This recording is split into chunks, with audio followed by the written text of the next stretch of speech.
இந்த ஒரு 10 வருஷமா வந்து என் ராஜ்யத்தில் நான் தான் ராஜா அப்படிதான் வாழ்ந்துட்டு இருக்கேன். ஏன்னா எனக்கென்று ஒரு ராஜ்யம் எளிவரையாக இருந்தாலும் தனிவரையாக இருக்கணும்னு ஆசைப்படுறேன். ஏன்னா ஒருத்தர் நம்பி இருந்தா என்ன பாடுவோம்னு அனுபவிச்சதுனால இன்னைக்கு மீண்டு வந்து இன்னைக்கு நான் வந்து எளிவரையாக இருந்தாலும் தனிவரையாக இருக்கணும்னு ஆசைப்பட்டு சிறப்பாக போய்கிட்டு இருக்கேன்.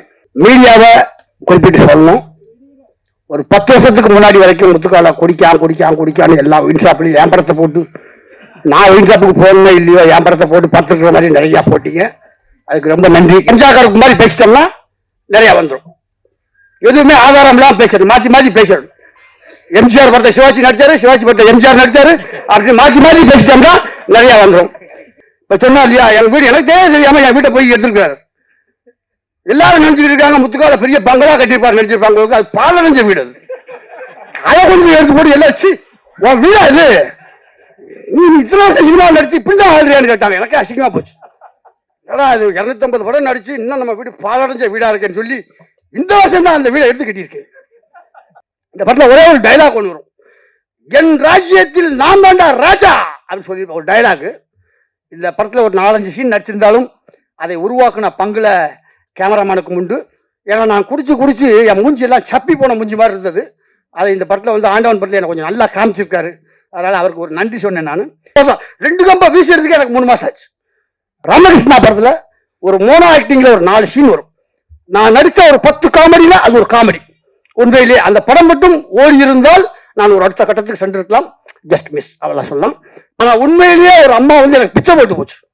சப்வேல வந்து எடுக்கும் பிச்சைக்காரனா எடுத்து ஒரு அம்மா பிச்சை போட்டு போச்சு. நான் சார்ட்ட சொன்னேன், சார் ஒரு அம்மா எனக்கு பிச்சை போட்டுச்சு. கரெக்ட், ஒரிஜினலா ஆள்கிட்ட போட்டுருக்கு. பார்க்கறதுக்கு பிச்சைக்காரன் நீயும் ஒரே மாதிரி இருந்த போட நினைச்சுவாங்க. உன் நடிப்புக்கு கிடைத்த அங்கீகாரம். இந்த ஜெயிச்சு விளையாடலாமா அப்படிங்கிற ஒரு புக்கு இந்த மாசம் 18ஆம் தேதி ரிலீஸ் ஆக போகுது. அது யாருன்னா குடியை விடுவதற்கும் படிப்பை தொடுவதற்கும் ஒரு நல்ல விஷயங்கள் சொல்லியிருக்கேன். இதை நீங்க எல்லாரும் வாங்கி படிங்க. அடுத்தபடியாக நடிகர் அண்ணன் முத்துக்காலை அவர்கள் உரையாற்றுவார்கள்.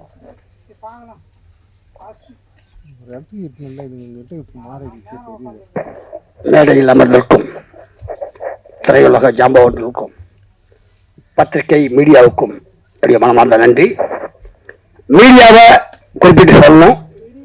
ஒரு 10 வருஷத்துக்கு முன்னாடி வரைக்கும் முத்துக்கால குடிக்கான்னு எல்லா ஒயின் ஷாப்லையும் என் படத்தை போட்டு நான் ஒயின் ஷாப்புக்கு போகணுமே இல்லையோ என் படத்தை போட்டு பார்த்துக்கிற மாதிரி நிறையா போட்டீங்க. அதுக்கு ரொம்ப நன்றி. ஏன்னா யூடியூப்ல வந்து நல்லா பேசினா, ஆடித்தரமா ஆதாரபூர்வமா பேசினா லைக் வரும், சப்ஸ்கிரைப் வரும், எல்லாம் வரும். இன்னும் கஞ்சாக்காரருக்கு மாதிரி பேசிட்டோம்னா நிறைய வந்துடும். எதுவுமே ஆதாரம் இல்லாமல் பேசுறது, மாற்றி பேசுறது. எம்ஜிஆர் படத்தை சிவாஜி நடிச்சாரு, சிவாஜி படத்தை எம்ஜிஆர் நடிச்சாரு அப்படின்னு மாற்றி பேசிட்டோம்னா நிறைய வந்துடும். என்னை போல நடுத்தரமாக உள்ளவர்களுக்கு லைக்கும் கமெண்ட்ஸும் கிடைக்காது. ஆனால் நீங்கள் தருவீர்கள் என்று நம்புகிறேன் நான். இல்லையா? ஆமா. ஏன்னா 1/2 மணி நேரம் பேசுவதற்கு என்னிடம் ஆதாரம் இல்லை. பேசினவர்கள் எல்லாரும் 1/2 மணி நேரம் பேசினார்கள். அதற்கெல்லாம் பயிற்சி வேண்டும் போல இருக்கிறது. என்னிடம் 5 நிமிடம் பேசுவதற்கு கூட ஆதாரம் இல்லை. இதற்கெல்லாம் வடிவேல் சொன்ன மாதிரி இதற்கெல்லாம் பயிற்சி வேண்டுமோ அப்படின்னு சொன்ன மாதிரி எனக்கு பயிற்சி தேவைப்படுகிறது. என்னுடைய 30 வருட சினிமா சர்வீஸ்ல அது ஓடிக்கிட்டு இருக்கு. ஆண்டவன் இந்த படத்தில் எனக்கு வாய்ப்பு கொடுத்த அனைவருக்கும் நன்றி. அதில் குறிப்பாக வந்து இயக்குனர் சாருடைய உதவியாளர் பார்த்திபசார் ஆபீஸுக்கு முன்னாடி தான், பக்கத்தில் அந்த அம்மன் கோயிலுக்கு முன்னாடி தான் என்னை கூப்பிட்டாரு. ஆனால் இந்த படத்தில் ஒரு கேரக்டர் பண்ணுறீங்க அப்படின்னு சொல்லி அட்வான்ஸ்லாம் கொடுக்கல, முழு சம்பளத்தையும் கொடுத்தாரு. ஏன்னா சினிமாவில் வந்து சம்பளம் முழுசாக கிடைக்கிறது அவ்வளோ ஈஸி விஷயம் கிடையாது. முழு சம்பளத்தையும் கொடுத்துட்டாரு. அன்னைக்கு நான் நடிக்க போகிறதுக்கு முன்னாடி இந்த சம்பளம் கொடுத்துட்டாரு. அவருக்கு நன்றி. அவர் சொன்ன மாதிரி அவருடைய 18 உழைப்புல அவர் மேலே முன்னுக்கு வரணும்னு நான் ரொம்ப ஆசைப்படுறேன். வேற ஒரு பயணத்தின் மூலியமா அவரோட பயணிக்க போறோம். அடுத்து இந்த படத்துடைய ஹீரோ தம்பி மகேஷ், முதல்ல அவருடைய நண்பர்களுக்கெல்லாம் நான் நன்றி சொல்றேன். ஏன்னா நான் அன்னைக்கு ஒரு நாள் தான் போனேன். நைட்டு 12 மணிக்கு எனக்கு ஷூட்டிங் முடிஞ்சு 12:30 மணிக்கு என்னை வந்து அந்த பிரிட்ஜு கீழே இருந்து டிஃபன் வாங்கி கொடுத்து என்னை எல்லாருமே ஒரு தம்பி அண்ணன் மாதிரி என்னை வந்து பக்குவமா ஏற்றி விட்டாங்க. முதல்ல அவருடைய நண்பர்களுக்கு நன்றி. அதுக்கப்புறம் மகேஷுக்கு நன்றி. ஏன்னா இப்ப சொன்னா இல்லையா, என் வீடு எனக்கு தெரியாம என் வீட்டை போய் எடுத்துருக்காரு. எல்லாரும் நினைச்சுட்டு இருக்காங்க முத்துக்கால பெரிய பங்களா கட்டிருப்பாரு நினைச்சிருப்பாங்க. அது பாலடைஞ்ச வீடு. அதை கொண்டு எடுத்து போட்டு எல்லாம் வச்சு உன் வீடா இது, நீ இத்தனை வருஷம் சினிமா நடிச்சு இப்படிதான் ஆளுறியான்னு கேட்டாங்க. எனக்கு அசிங்கமா போச்சு.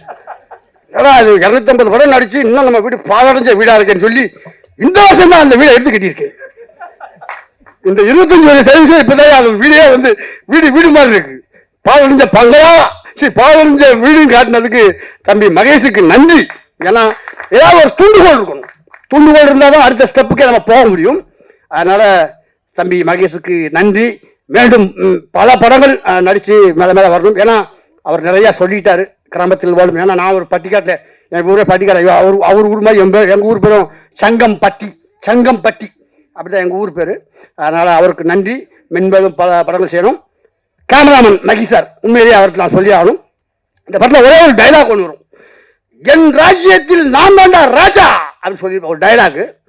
இந்த படத்தில் ஒரு 4-5 சீன் நடிச்சிருந்தாலும் அதை உருவாக்குன பங்குல கேமராமேனுக்கு உண்டு. ஏன்னா நான் குடிச்சு என் மூஞ்சி எல்லாம் சப்பி போன மூஞ்சி மாதிரி இருந்தது. அதை இந்த படத்தில் வந்து ஆண்டவன் படத்தில் எனக்கு கொஞ்சம் நல்லா காமிச்சிருக்காரு. அதனால் அவருக்கு ஒரு நன்றி சொன்னேன் நான்.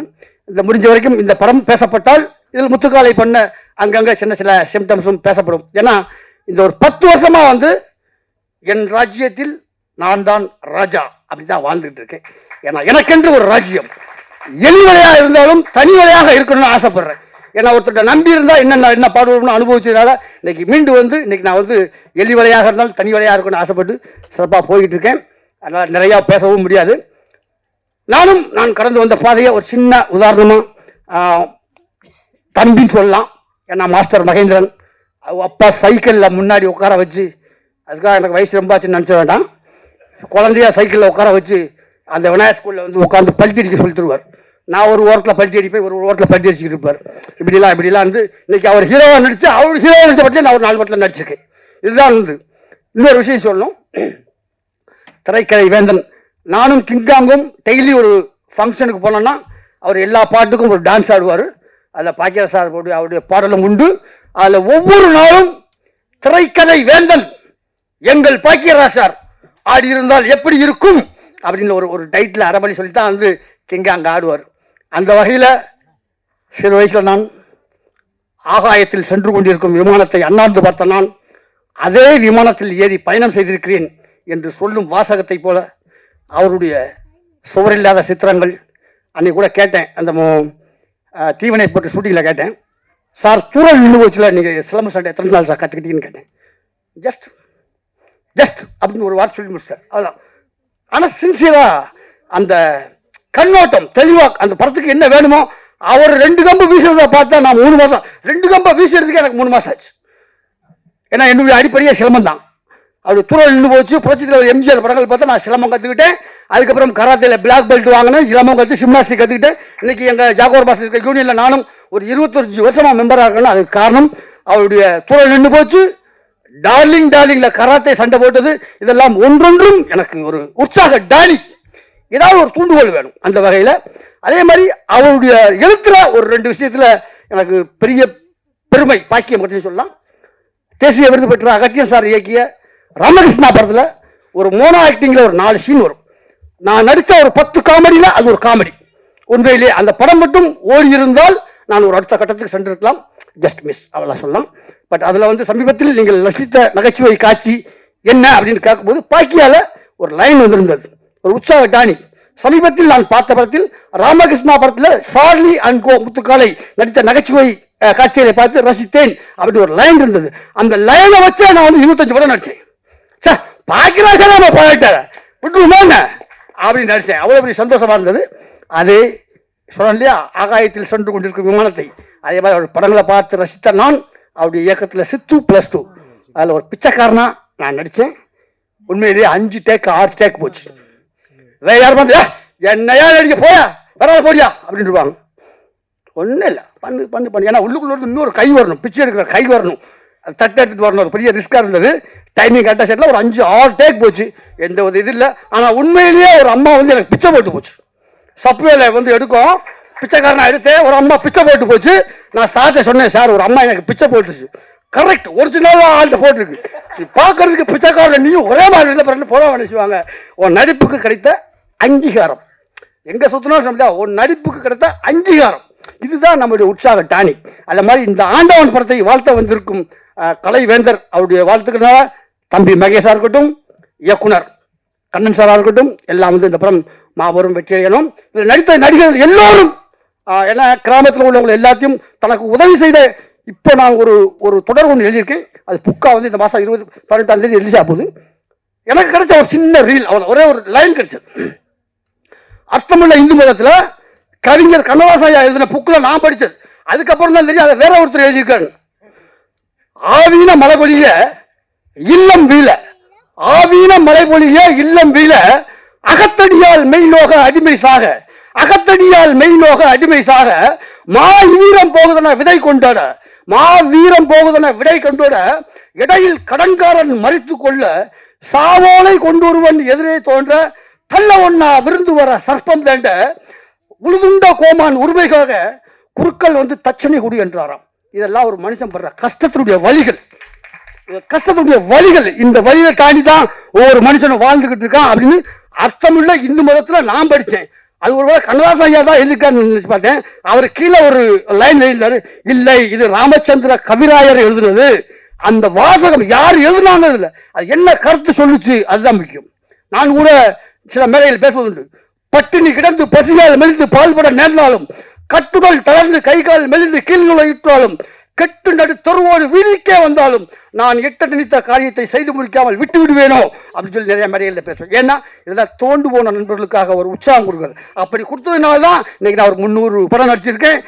நான் ஆசைப்பட்டு வந்த ஸ்டண்ட் யூனியன்ல 25 வருஷமா மெம்பராக இருக்கேன். என்னுடைய பதிவுகளில் தான் இந்த ஜெயிச்சு விளையாடலாமா அப்படிங்கிற ஒரு புக்கு இந்த மாதம் 12ஆம் தேதி ரிலீஸ் ஆக போகுது. அது யாருன்னா குடியை விடுவதற்கும் படிப்பை தொடுவதற்கும் ஒரு நல்ல விஷயங்கள் சொல்லியிருக்கேன். இதை நீங்க எல்லாரும் வாங்கி படிங்க. இப்படி ஒரு அருமையான மேடையை அமைத்து கொடுத்த அனைவருக்கும் என்னுடைய மனமார்ந்த வாழ்த்துக்கள். ஆண்டவன் படம் மாபெரும் வெற்றியுடைய என்னுடைய மனமார்ந்த வாழ்த்துக்கள் வாழ்த்துக்கள் வாழ்த்துக்கள். நன்றி. அண்ணனுக்கு நன்றி.